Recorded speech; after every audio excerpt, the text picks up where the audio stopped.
যিনি আওয়ামী লীগকে তো ফিরানো দূরের কথা, জাতীয় পার্টিরও আওয়ামী লীগের দোসর হিসাবে রাজনীতি থেকে নিষিদ্ধ করার জন্য ঐতিহাসিক একটা মার খাইলেন, দেশে বিদেশে চিকিৎসার কাজ লাগলো, বুঝছেন?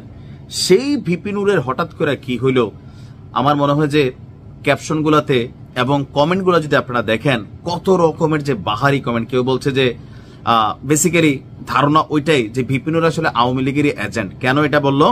যে আওয়ামী লীগ সরকার ক্ষমতায় থাকতে ভিপি নুর অনেকবার মার খাইতো, ছাত্রলীগ যুবলীগ বিভিন্ন জায়গায়, কিন্তু নূর কখনো হাসপাতাল যাওয়া লাগতো না। হাসপাতাল গেলে পুরো হাসপাতাল আওয়ামী লীগ সরকারের সময় দিনরাত শেখ হাসিনার গালাগালি বকাবকি করার পর, পুলিশকে গালাগালি বকাবকি করার পর একটা ভিভিআইপি সার্ভিস পাইতো। আবার প্রধানমন্ত্রীর দেখা তৎকালীন প্রেক্ষাপটে যখন তিনি প্রধানমন্ত্রী ছিলেন, শেখ হাসিনা পায়ে ধরা সালাম দিয়া, মায়ের চেহারা দেখা, ছাত্রলীগের সে ঐতিহাসিক বক্তব্য, মানে এই বক্তব্যগুলোর পর যে রিউমারটা উঠছিল, আজকে ভিপি নুরের এমন বক্তব্যে হঠাৎ করেই তো বিএনপি আর দোষ করলো কি? যে আপনারা তো সমালোচনা করছিলেন, এখন ভিপি নুরের বক্তব্য কি সঠিক না ভুল এটা বোঝার জন্য একটু ডেপথলি আপনাকে ভাবতে হবে। বক্তব্য সঠিক, কেন সঠিক সেটা পরে বলতেছি, কিন্তু ভিপি নুরের পক্ষ থেকে এই আহ্বানটা এটা আসলে কতটুকু যৌক্তিক।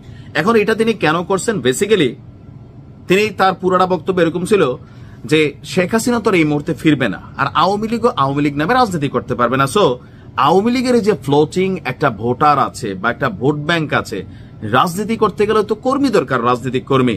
সো তোমরা ভিপিনুর পরামর্শ দিচ্ছিলেন যে তোমরা এই দলের ওই দলের সাথে মিশা যাও, ভাল লাগলে জাতীয় পার্টিতে যাও, ভাল লাগলে কি বলা হয় যে বিএনপিতে যাও, ভাল লাগলে গণ অধিকার পরিষদে আসো। ভিপিনুর কিন্তু নিজের কথাটাই বলছে এবং আওয়ামী লীগের ভোটারদের কিছুটা মন জয়ের জন্য। যে এখন নূরের কথাটা কি ভুল না রাইট সেটাতে আমি আবারও বলতেছি, ভিডিও শেষ অংশে আসতেছি, কথাটা সঠিক, কিন্তু তিনি হঠাৎ করে আওয়ামী লীগের প্রতি এত প্রীতি কেন খাইলেন? আসুন দেখি মূল কথাটা কি। নূরের বক্তব্যটা সঠিক এই কারণে বললাম যে যারা আওয়ামী লীগের রাজনীতি করছে, তৎকালীন প্রেক্ষাপটে আওয়ামী লীগ বৈধ দল ছিল, এটা তো অবৈধ ছিল না, সন্ত্রাসী সংগঠন তো ছিল না, সারা বাংলাদেশের অনেক মানুষ এই দলটার সাথে কানেক্টেড ছিল। প্রশ্ন হচ্ছে দল কইরা যারা অন্যায় করছে, অপরাধ করছে, জুলুম করছে, নির্যাতন করছে, এদের বিচার বাধ্যতামূলক 100%, এটা পুরো বাংলাদেশের মানুষই চায়। তবে রাজনৈতিকভাবে হয়রানিমূলক যে মামলাগুলো, এগুলোর হিসাব আলাদা।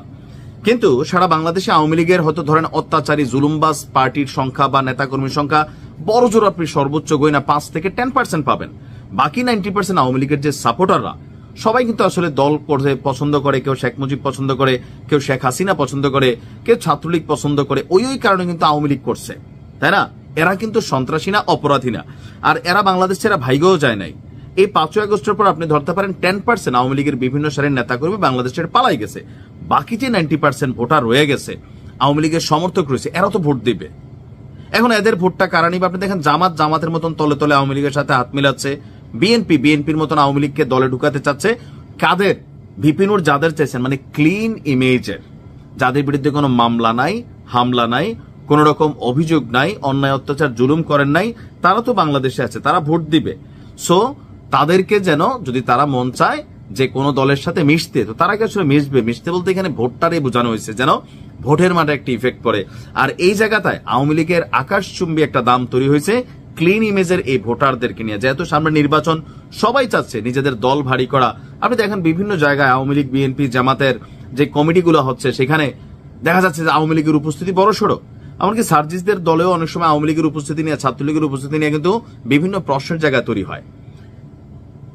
এই যে কমিউনিটি একটা আছে আওয়ামী লীগ, আপনি এদের সাথে আসলে বাংলাদেশ চালাইতে পারবেন? চলবে তো না। এদের কি সমাজে অবদান নাই? অবশ্যই আছে। ব্যবসা বাণিজ্য বিভিন্নভাবে, রাষ্ট্রের বিভিন্ন জায়গা থেকে শুরু করে সরকারি বেসরকারি ভাবে আওয়ামী মনে অনেক মানুষ আছে। আপনি চাইলে এদেরকে দেশ থেকে বের করে দিতে পারবেন না, মিথ্যা মামলা দিয়ে ফাঁসাইতেও পারবেন না। যে সরকার করবেন তারা পরবর্তী সময় বিপদে পড়বে। সো এই কমিউনিটিটাকেই বেসিক্যালি ভিপিনুর আহ্বান জানিয়েছে। এখন তিনি যে আহ্বানটা জানিয়েছেন অবশ্যই রাজনৈতিক উদ্দেশ্যে, এর বাইরে কোনো কথা নেই। কারণ দিনরাত আওয়ামী লীগ ফেলে দেশে কেউ বাঁচবে না, এটা বাঁচবে না, ওইটা, এটা কিন্তু নূরেরই কথা। আপনি ভিপিনুরের এই বক্তব্যটাকে কিভাবে দেখছেন? আসলে ঘটনাটা কোথায়? ভালো থাকুন।